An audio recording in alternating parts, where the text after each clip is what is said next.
ओम शांति। इस बार संडे को मुरली चली है। कल 13 तारीख था। अव्यक्त मुरली है जिसकी रिवाइज डेट है 3 फरवरी 2006। इस मुरली का हेडिंग है, ये मुरली पढ़ते समय मुझे बहुत वाइब्स मिली बाबा से और बहुत ही प्योरिटी वाली वाइब्स मिली बाबा से। और ऐसा महसूस हो रहा था जैसे कि संपूर्ण पवित्रता जो होती है उसकी अनुभूति करा रहे हूँ बाबा, भले कुछ समय के लिए ही, क्योंकि अभी तो आत्मा पूरी तरह पावन बनी नहीं है। फिर से आत्मा की डिग्री थोड़ी डाउन हो जाती है। लेकिन मुरली सुन रहे थे, ये सुनते समय बहुत अच्छी अवस्था। अमृत वेला भी उस दिन मेरा बहुत पावरफुल हुआ था। तो ये मुरली जो है एकदम छप गई है। इसको बार बार मुझे पढ़ने का मन होता है, क्योंकि अनुभव जो प्राप्त हो चुका। बाबा ये भी कहते हैं ना कि अनुभव एक बार जो मिल जाएगा तो वो भूलता नहीं है।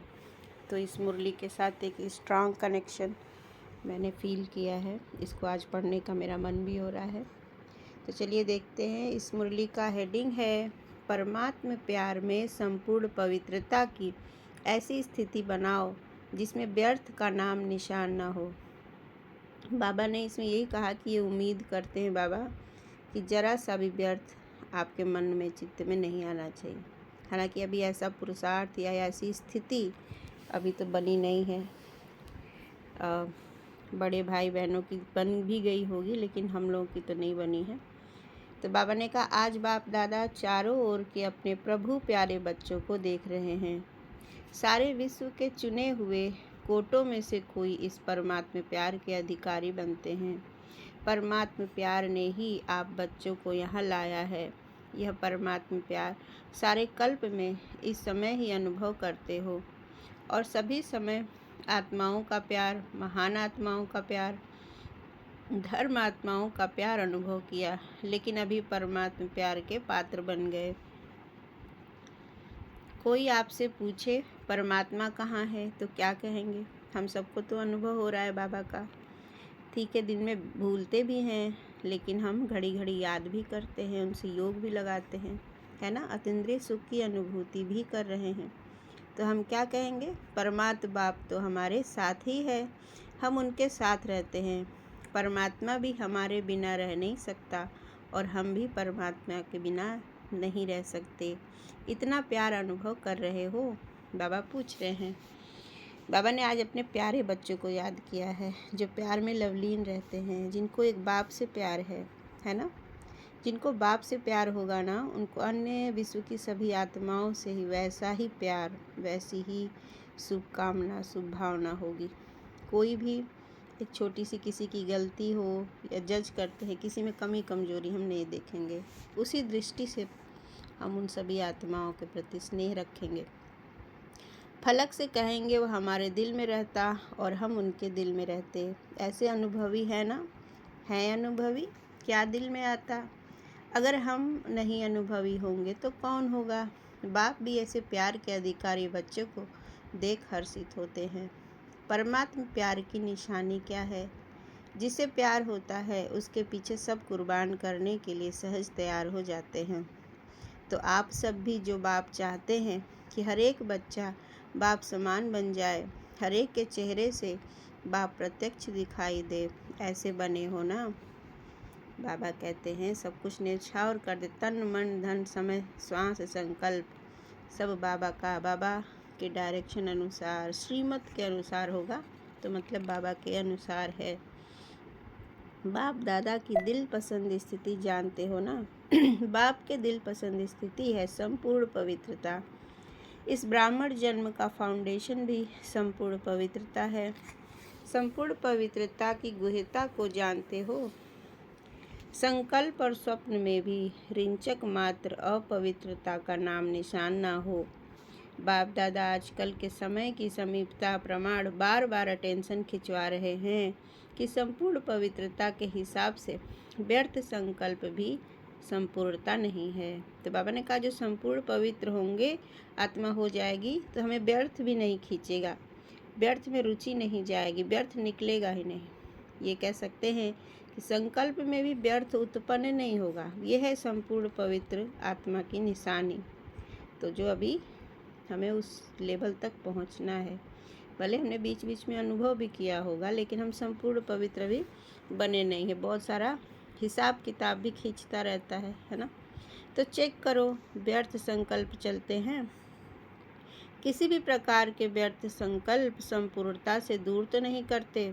जितना जितना पुरुषार्थ में आगे बढ़ते जाते हैं, उतना रायल रूप के व्यर्थ संकल्प व्यर्थ समय तो समाप्त नहीं कर रहे हैं। तो बाबा ने कहा रायल रूप में भी हमें व्यर्थ आता है।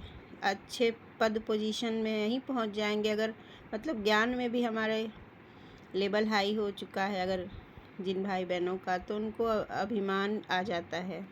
हम लोग को भी आ जाता है। सेंटर पे सेवाएं करते हैं तो कि मैं ही करती हूँ, मैं ही करता हूँ, मेरे से ये होगा और कोई करता नहीं। तो रायल रूप में अभिमान और अपमान व्यर्थ संकल्प के रूप में वार तो नहीं करते। अगर अभिमान रूप में कोई भी परमात्मा देन को अपनी विशेषता समझते हैं, तो उस विशेषता का भी अभिमान नीचे ले आता है। इंसानों में जितने भी गुण हैं, विशेषताएं हैं, सब परमात्मा देन है, और इसीलिए वो निरंतर नहीं रहता। क्योंकि जैसे ही मनुष्य अधर्म करना शुरू करता है, उसको अहंकार आता है, दूसरों को दुख देता है, तो देखता है खुद ही कि उसके गुण और विशेषताओं में कमी आ जाती है, नीचे गिर पड़ता है वो। तो अगर वो उसकी परमानेंट क्वालिटी होती तो फिर उसमें कमी क्यों आती, हमेशा रहता। ऐसा है नहीं। परमात्मा देन है और परमात्मा उसी को नवाजते हैं गुण और शक्तियों से, जो लायक होते हैं, जो बाप समान होते हैं, जो सबके लिए अच्छा सोचते हैं। विघ्न रूप बन जाता है, अभिमान नीचे ले आता है। विघ्न रूप बन जाता है और अभिमान भी सूक्ष्म रूप में यही आता। तो जानते भी हो, मेरापन आया, मेरा नाम मान शान होना चाहिए, यह मेरापन अभिमान का रूप ले लेता है। यह व्यर्थ संकल्प भी संपूर्णता से दूर कर लेते हैं, क्योंकि बाप दादा यही चाहते हैं, स्वमान, न अभिमान न अपमान। अभिमान और अपमान के व्यर्थ संकल्प आते हैं तो उसको स्वमान से रिप्लेस करो। सदा स्वमान में रहो। जो स्वमान में है उसे खुद ही सब सम्मान देंगे, तो उनका अपमान तो हो ही नहीं सकता। जो स्वमान में रहते हैं उनको दूसरे भी सम्मान देते हैं। हम खुद को ऊंचा समझते हैं, इस अफर्मेशन का प्रैक्टिस करते हैं, तो हमारा वही स्वरूप बन जाता है, वही छवि बन जाती है, और दूसरी आत्माएं भी हमें उतनी ही ऊंची नज़र से देखती हैं। इसलिए हमें बहुत अच्छे अच्छे अफर्मेशंस का प्रैक्टिस करना चाहिए। मैं रॉयल आत्मा हूँ, मैं देवकुल की महान आत्मा हूँ, मैं परम पूज्य आत्मा हूँ, मैं विश्व कल्याणकारी आत्मा हूँ। सदा ही ऐसे किसी न किसी स्वमान का अभ्यास करते रहें। ये संगम युग इसी का समय है कि हम निरंतर प्रैक्टिस करते रहें। तो यही कारण बनते हैं व्यर्थ संकल्प आने के। बाप दादा हर बच्चे को डबल मालिकपन के निश्चय और नशे में देखने चाहते हैं। डबल मालिकपन क्या है? एक तो बाप के खजानों के मालिक और दूसरा स्वराज्य के मालिक। दोनों ही मालिकपन, क्योंकि सभी बालक भी हो और मालिक भी हो। लेकिन बाप दादा ने देखा, बालक तो सभी हैं ही, क्योंकि सभी कहते हैं मेरा बाबा। तो मेरा बाबा अर्थात बालक हैं, लेकिन बालक के साथ दोनों प्रकार के मालिक, तो मालिकपन में नंबरवार हो जाते हैं। बाबा ने कहा कि बाबा बच्चे हैं तो बाबा के खजाने के मालिक होंगे, लेकिन दूसरा है स्वराज्य अधिकारी के मालिक, जिसमें अपने ही कर्मेंद्रियों पे विजय प्राप्त करना है। तो बाबा कहते हैं कि इसमें नंबरवार हो जाते हैं। मैं बालक से मालिक भी हूँ, वर्षे का खजाना प्राप्त है, इसलिए बालकपन का निश्चय और नशा रहता है, लेकिन मालिकपन का प्रैक्टिकल में निश्चय व नशा, उसमें नंबरवार हो जाते हैं। स्वराज्य अधिकारी मालिक, इसमें विशेष विघ्न डालता है मन। तो हम चाहते तो हैं कि अपने स्थूल और सूक्ष्म कर्मेंद्रियों के मालिक बने, यानी हम जो चाहते हैं वैसे ही संकल्प उत्पन्न हो। ऐसा नहीं कि मन चंचल हो और कहीं और ले जाता हो जहाँ नहीं जाना है। हमको लगता है कि ये जो व्यर्थ बातें हमारे मन में उत्पन्न हो रही हैं, नहीं होनी चाहिए। जिधर ध्यान जा रहा है, जिसका संकल्प चल रहा है, वो सही नहीं है, लेकिन फिर भी हम मन को कंट्रोल करने में कमज़ोर पड़ जाते हैं। जैसे कि मन खुद ही हमें चला रहा हो, तो ऐसी स्थिति अगर है, बहुत देर तक रहती है, हम समय समय पर कंट्रोल नहीं करते हैं, जैसे लगाम लगाते हैं, तो इसका मतलब कि आप आपकी स्थिति बहुत कमज़ोर है कि मन को बुद्धि कंट्रोल में करता है, बुद्धि को आत्मा। तो आत्मा की अभी अवस्था कमज़ोर है। मन के मालिक बन कभी भी मन के परवश नहीं हो। कहते हैं स्वराज्य अधिकारी हैं, तो स्वराज्य अधिकारी अर्थात राजा हैं। जैसे ब्रह्मा बाप ने हर रोज़ चेकिंग कर मन के मालिक बन विश्व के मालिक का अधिकार प्राप्त कर लिया, ऐसे अब मन बुद्धि राजा के हिसाब से तो मंत्री हैं। यह व्यर्थ संकल्प भी मन में उत्पन्न होते हैं, तो मन व्यर्थ संकल्प के वश कर देता है। अगर ऑर्डर से नहीं चलाते तो मन चंचल बनने के कारण परवश कर लेता है। तो चेक करो। वैसे भी मन को घोड़ा कहते हैं क्योंकि चंचल है और आपके पास श्रीमत का लगाम है। अगर श्रीमत का लगाम थोड़ा भी ढीला होता है तो मन चंचल बन जाता है। क्यों लगाम ढीला होता? क्योंकि कहाँ न कहाँ साइड सीन देखने में लग जाते हैं, और लगाम ढीला होता तो मन को चांस मिलता है। तो मैं बालक सो मालिक हूँ, इस स्मृति में सदा रहो। चेक करो, खजाने का भी मालिक तो स्वराज्य का भी मालिक, डबल मालिक हूँ। अगर मालिकपन कम होता है तो कमज़ोर संस्कार इमर्ज हो जाते हैं। यही है, जैसे कहते हैं ना कि माता पिता का कंट्रोल नहीं है तो बच्चे बिगड़ जाते हैं। जिनको हम पालना दे रहे हैं, जिनको हमें सिखाना है, अगर हम उनको गाइड नहीं करेंगे, कंट्रोल मतलब प्यार से कंट्रोल, ये भी नहीं कि डंडे मार के, समझा बुझा के स्नेह के साथ, ऐसे ही मन को भी बच्चे की तरह स्नेह प्यार से समझा बुझा के कि अच्छा क्या है और बुरा क्या है, इस तरह से कंट्रोल करना है। तो इसी प्रकार से तो जब हम अगर मालिक ही कमज़ोर है यानी आत्मा कमज़ोर है तो हमारे कमज़ोर संस्कार ही मर्ज हो जाते हैं। और संस्कार को क्या कहते हो? मेरा संस्कार, मेरी नेचर। लेकिन क्या यह मेरा है? कमज़ोर संस्कार मेरे नहीं हैं, क्योंकि हमारी अनादि स्वरूप आत्मा की ही बहुत शक्तिशाली है। आत्मा तो अभी कमज़ोर हुई है क्योंकि कई जन्म ले चुके हैं, लेकिन हम परमधाम में होते हैं तो अपनी संपूर्ण अवस्था में होंगे। हमारा पहला जन्म ही हमारा स्वरूप है, और पहला जन्म सतयुग में होगा तो वो कितना पावरफुल है, कितना प्योर है, तो वो हमारा असली स्वरूप है। ये नहीं कि हमारी आत्मा विकारों की परत के नीचे दब गई है, छुप गई है। तो कहने में तो ऐसे ही कहते हो मेरा संस्कार या मेरा है। मेरा संस्कार कहना राइट है? कमज़ोर संस्कार मेरे संस्कार नहीं है, मेरा है या रावण की जायदाद है? कमज़ोर संस्कार रावण की जायदाद है, उसको मेरा कैसे कह सकते हैं? मेरा संस्कार कौन सा है? जो बाप का संस्कार वह मेरा संस्कार। तो बाप का संस्कार कौन सा है? विश्व कल्याण, शुभ भावना, शुभकामना। कोई भी कमज़ोर संस्कार को मेरा संस्कार कहना ही रॉन्ग है। और मेरा संस्कार अगर मानो दिल में बिठाया है, अशुद्ध चीज़ दिल में बिठा दी तो मेरी चीज़ से तो प्यार होता है ना? अपना मान के अगर हम अपने कमज़ोर संस्कारों को जो है जैसे कहते हैं ना पालना दे रहे हैं, तो उसको पाल के दिल में बैठा रखा है अशुद्ध चीज़ को, तो क्या होगा? वो कुछ ना कुछ क्षति पहुंचाएगा, नुकसान करेगा।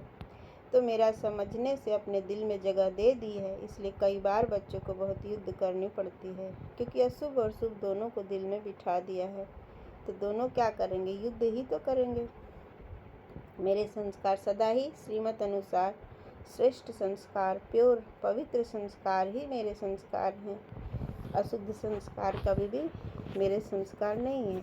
ये कमजोरी है, और इस कमजोरी को ही दूर करने के लिए देखो हम बाबा के पास ज्ञान में अगर आए हैं, तो इसीलिए बाबा ने हमें अपना बनाया ना, कि हम अपने उन संस्कारों को निकाल सके अपनी बुद्धि से, मन से, जिनको हमने अपना मान लिया है ना। जब यह संकल्प में आता है, वाणी में भी आता है मेरा संस्कार, तो चेक करो यह अशुभ संस्कार मेरा संस्कार नहीं है। संस्कार परिवर्तन करना पड़े। बाप दादा हर एक बच्चे को पदम पदम गुणा भाग्यवान चलन और चेहरे में देखने चाहते हैं। कई बच्चे कहते हैं भाग्यवान तो बने हैं, लेकिन चलते फिरते भाग्य मर्ज हो, वह मर्ज हो जाता है। और बाप दादा हर समय हर बच्चे के मस्तक में भाग्य का सितारा चमकता हुआ देखने चाहते हैं। कोई भी आपको देखे तो चेहरे से, चलन से भाग्यवान दिखाई दे, तब आप बच्चों द्वारा बाप की प्रत्यक्षता होगी।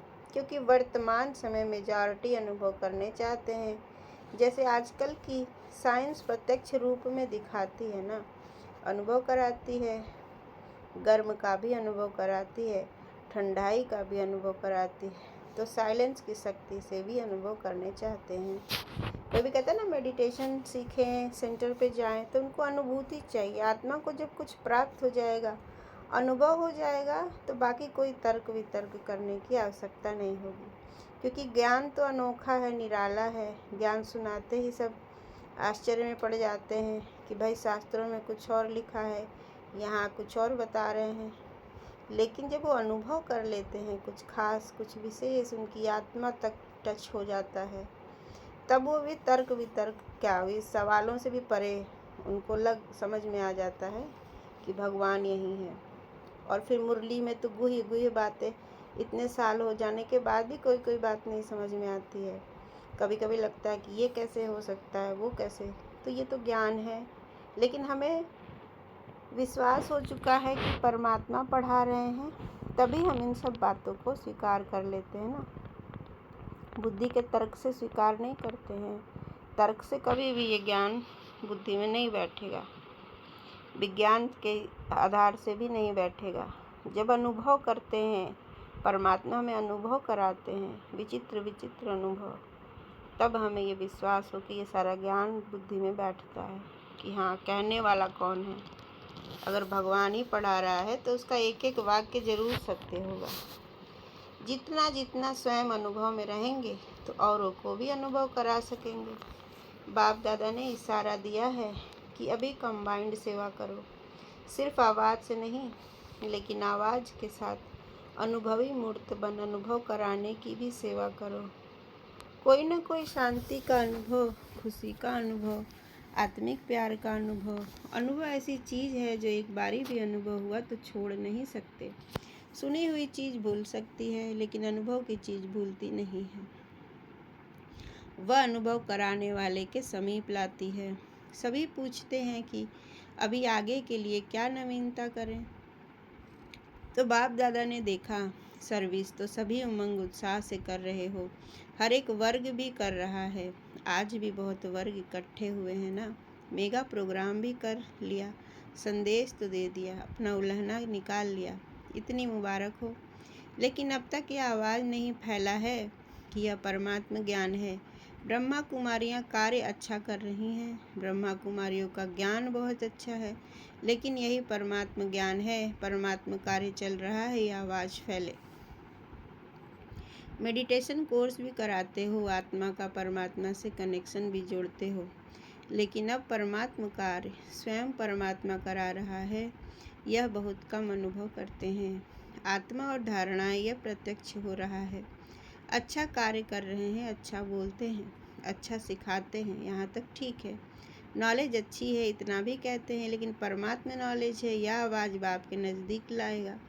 और जितना बाप के नज़दीक आएंगे उतना अनुभव स्वतः ही करते रहेंगे। तो ऐसा प्लान बनाओ और भाषणों में ऐसा कुछ जौहर भरो जिसे परमात्मा के नज़दीक आ जाए। दिव्य गुणों की धारणा, इसमें अटेंशन गया है।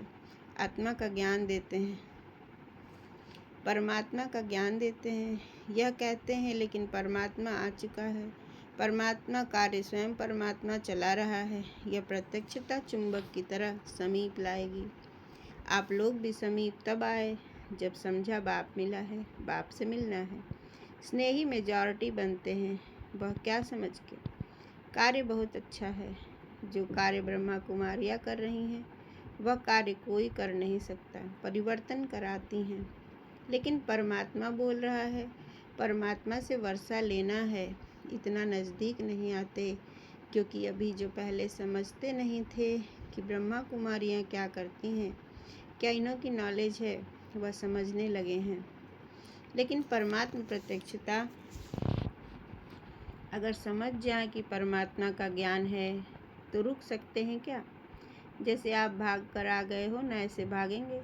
तो अभी ऐसा प्लान बनाओ, ऐसे भाषण तैयार करो, ऐसे परमात्मा अनुभूति के प्रैक्टिकल सबूत बनो, तभी बाप की प्रत्यक्षता प्रैक्टिकल में दिखाई देगी। अभी अच्छा है, यहाँ तक पहुँचे हैं, अच्छा बनना है। वह लहर परमात्मा प्यार की अनुभूति से होगी। तो अनुभवी मूर्त बन अनुभव कराओ। अभी डबल मालिकपन की स्मृति से समर्थ बनाओ। ओके, हम जोन वाइज नहीं पढ़ेंगे क्योंकि बहुत लंबा वीडियो हो जाएगा। तो हम अव्यक्त मुरली कितना भी थोड़ा भी पढ़ते हैं उससे बहुत बहुत प्राप्ति होती है। इन मुरलियों में बहुत शक्ति होती है। ये एकदम सार होती हैं, धारणा अनुसार होती हैं, इनसे धारणा होती है। तो अव्यक्त मुरलियाँ ज़रूर पढ़ें, जितनी भी हर संडे को आती ही है। अपने पास भी ब्राह्मण आत्माएँ रखते हैं, फोटोकॉपी करा के रखते हैं, है ना। प्रिंट निकाल लें। पढ़ाई में तो कितना मेहनत करते हैं बच्चे, तो हम क्यों नहीं कर सकते हैं। तो आज का वरदान है, अव्यक्त मुरली का वरदान है, साइलेंस की शक्ति द्वारा सेकंड में मुक्ति और जीवन मुक्ति का अनुभव कराने वाले विशेष आत्मा भव। विशेष आत्माओं की लास्ट विशेषता है कि सेकंड में किसी भी आत्मा को मुक्ति और जीवन मुक्ति के अनुभवी बना देंगे। सिर्फ रास्ता नहीं बताएंगे, लेकिन 1 सेकंड में शांति का व अतीन्द्रिय सुख का अनुभव कराएंगे। जीवन मुक्ति का अनुभव है सुख और मुक्ति का अनुभव है शांति। तो जो भी सामने आए वह सेकंड में इसका अनुभव करे। जब ऐसी स्पीड होगी तब साइंस के ऊपर साइलेंस की विजय देखते हुए सबके मुख से वाह वाह का आवाज़ निकलेगा और प्रत्यक्षता का दृश्य सामने आएगा।